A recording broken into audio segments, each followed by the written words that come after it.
This is the Field Skillet. It's a cast iron pan with a lifetime warranty that combines the best of vintage cast iron with modern manufacturing to create a light, performant cooking experience. But before we get into the features that make this pan extraordinary, let's recap the unique benefits of cast iron over something like stainless steel or carbon steel. The first is that it retains heat incredibly well, which means when your pan gets hot, it stays hot. And you can actually get the same kind of caramelized crust you might get on a barbecue using a cast iron pan, which is much harder to accomplish using something like stainless steel. Second, cast iron is incredibly durable. These pans can be passed down from generation to generation, and their useful life is not measured in years, but decades or centuries. And while it's true that stainless steel and carbon steel can last a long time too, they're often thinner, and they're often made of 2 or 3 parts held together by welds or rivets. Now, cast iron isn't perfect. We'll get into the downsides of it later on, but I first want to say that there are also big differences between cast iron pans. They are not all made the same.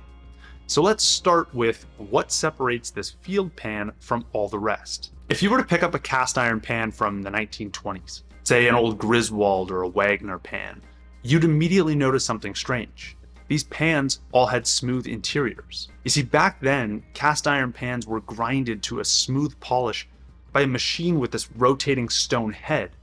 It was a laborious process, it took time and energy, but it created a wonderful pan. But for whatever reason, you can blame the Great Depression, World War II, global trade, non-stick cookware, somehow these pans fell out of style. The surviving manufacturers automated their production. They generally skipped that final polishing step, which saved money, but it left behind this pebbled texture from the original casting process that made it harder to cook with and clean. But recently, new manufacturers have taken an interest in making cast iron pans great once again.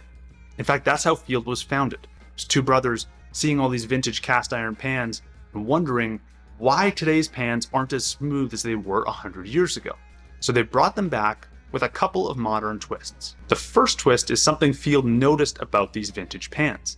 They weren't just polished smooth, they also often had these little tiny grooves left behind by the stone machinery, which, as it turns out, helps seasoning stick to your pan. So if you look at Field's pan from far away, it looks smooth. If you touch it, it actually feels smooth. But if you look really closely, you'll see these little tiny circular grooves, similar to the rings of a tree, that Field has added all around the surface of the pan. So there's some nuance here. Smooth pans are better than pebbled pans for cooking and cleaning, but if your pan is mirror smooth, like perfectly smooth, you'll have a hard time forming strong layers of seasoning. So that's why Field has this smooth, but not perfectly smooth texture all throughout the interior surface. The second modern touch isn't so much what Field added, but what they took away. This pan weighs in at 1.95 kilograms, about 4.3 pounds, which makes it one of the world's lightest cast iron pans. In fact, I've put together specs and features from all the world's best cast iron pans into one sortable table. The link is in the description if you want to check it out and compare them all for yourself. Now, lightweight is great for maneuvering a pan, but you might be thinking, does this make it worse at retaining heat? Not quite. The weight and the thickness of a pan doesn't determine how well it retains heat. It's the weight and the thickness of the cooking surface. Field's pan is 0.135 inches thick at the cooking surface, similar to Stargazer and Stewart, and actually thicker than most vintage cast iron pans. The surface diameter is also similar to most cast iron pans, so if Field isn't cutting out weight from the thickness or the diameter of their cooking surface, how is this pan so light? Well, first, they've cut a lot of excess weight out from the sidewalls of the pan. Some brands use the same thick iron all over, but Field actually starts their sidewalls with a thickness of 0.1 inches near the base, and it tapers up to 0.06 inches near the lip. That's less than half the thickness of the cooking surface, and since nobody cooks food on the lip of their skillet, that's a great place to cut weight without hurting performance. And I'm impressed that they chose to make these pan walls thinner rather than shorter. It would have been much easier to cut excess weight by just shortening the height of the pan walls, but then that creates a new problem of now your food is more likely to fall over the edge of the pan while you're cooking. So this is a really elegant solution. Second, Field has a cavity underneath the main handle of their pan, as well as a small helper lip instead of a full-blown helper handle on the opposite side. Both of those cut a bit of excess weight, and the cavity under the main handle also helps slow the transfer of heat to the handle. Now, what's interesting is that if this pan was 6 or 7 pounds, you might actually want to have a big helper handle instead of a helper lip. You might also want a thicker main handle, but because Field has managed to trim down the weight of the pan, all of the other touch points around the pan can also be lowered in weight, which then further lowers the weight of the total pan. So all these features work nicely together. From a design standpoint, there's also a few features worth mentioning. The first is most cast iron pans have these spouts on the sides that help you with pouring liquids or sauces without any spills. Field does not. Field actually found that most of these pour spouts don't work as well as they should, so they designed rolled rims around the entire surface of their pan instead. Second, the helper lip has a little notch at the end of it, which creates a groove underneath it about the width of an index finger, making sure that your hand doesn't slip when you're using it as support. Finally, there are no Field logos or writing on the top of the pan. The only branding is that they use the outline of their shield as the handle hole on the top of the pan. But if you flip the pan over, that's where you'll see the Field logo, you'll see all the details about it, you'll even see the date on which it was made, but all of that is hidden from view while you're cooking. Now let's talk about cooking experience. I'm used to cooking with stainless steel cookware, but I have to admit that the sear I can get on meat and veggies in this pan is incredible. Once this thing gets hot, it throws off a consistent flow of heat that gives you that perfect caramelized crust. The Field pan can be used on all sorts of cooktops, it can be used on induction, it can be used in the oven, it can even be used on grills or campfires.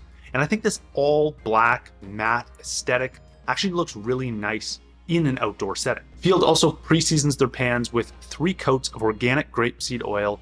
And again, because they have that smooth interior surface, it is pretty much non-stick right out of the gate. I haven't had any food sticking to the pan, but I have had little bits or crumbs, little sauces that get stuck on over time. Now, since this is cast iron, you can actually use metal to scrape off any of those extra food bits or crumbs. Field actually sells this chainmail scrubber that I use all the time. It's pretty easy and straightforward, and it sets up the pan for a next coat of seasoning by creating a couple more micro grooves all throughout your pan. The biggest downsides of the cooking experience are more of a commentary on cast iron in general rather than Field specific. Cast iron is going to take longer to heat up when you're cooking. You're going to need to have an oven mitt or some kind of leather cover to hold your handle while you're maneuvering the pan. And I found that it took me about a dozen or so meals before I felt like I had a solid base of seasoning on the pan. And of course, you're going to remember not to put this pan in the dishwasher. So that's the cooking experience. What about maintenance? This is where so many people get confused and intimidated by cast iron. Some people put their pan in the oven to build up seasoning layers. Some people swear by never using soap on their pans. And some people just treat every single meal that they cook as a seasoning process itself. Field recommends that you rinse off your pan with water. Soap is optional. Use their scrubber to remove any stuck-on bits. Dry the pan by putting it back on the burner for a moment, and then rub a tiny, very tiny quarter of a teaspoon of oil all around the pan after you cook. I tried this for a while. It seemed to work. It seems to have built up some seasoning layers. It also takes time. So Field's final note in their care instructions is one that I've actually taken to heart. It says, most importantly, cook often. After about 10 days, I stopped intentionally seasoning my pan after each meal, and I just took this approach of, I'm gonna cook using the butter or the olive oil that I would normally use, and I'm just gonna cook in it every day, and I found that it's actually built up a better seasoning over time. This is what my pan looked like when I got it. This is my pan after the first week. This is about week 2, and this is about week 3. You can see I had a bunch of uneven spots on this pan early on, but it is getting better and better with every meal I cook. One final note is that this pan is really resilient. It has a lifetime warranty. It's honestly probably going to outlive you.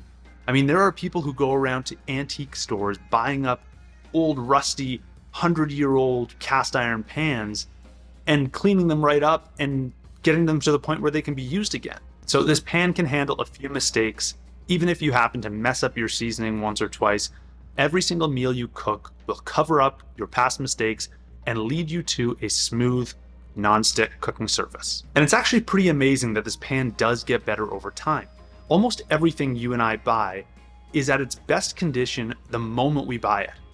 As soon as we buy it, it just gets worse and worse and worse every day until we need to replace it. But cast iron behaves differently, which is really rare. I mean, maybe you could say the same about something like leather or carbon steel, but there aren't many materials where this is true, that these things get better over time. Okay, now we've talked about all the specs, but there is one more thing that I noticed during testing that I want to bring up about this pan. Cast iron changes you as a person. And I don't know how to fully explain this, but I've found myself wanting to cook more often since testing this pan. I found myself becoming invested in really taking care of this pan, almost as if it were a pet. And I have this sudden urge to just talk about cast iron, to tell people about it. And it's not just me here either. The proof of this is on Reddit. Take a look at the size of the stainless steel, cast iron, and carbon steel subreddits. These are all perfectly good materials to use for your daily cookware.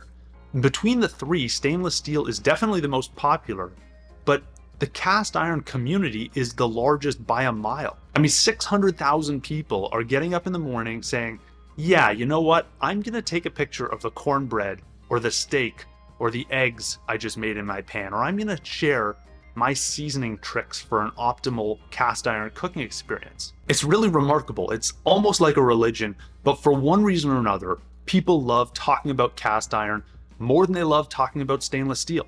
If you own a cast iron pan, maybe you know exactly what I'm talking about. You can offer up a better explanation for me in the comments. But if you don't, click the link in the description, pick up one of these. This is your chance to learn exactly what cast iron cooking is all about.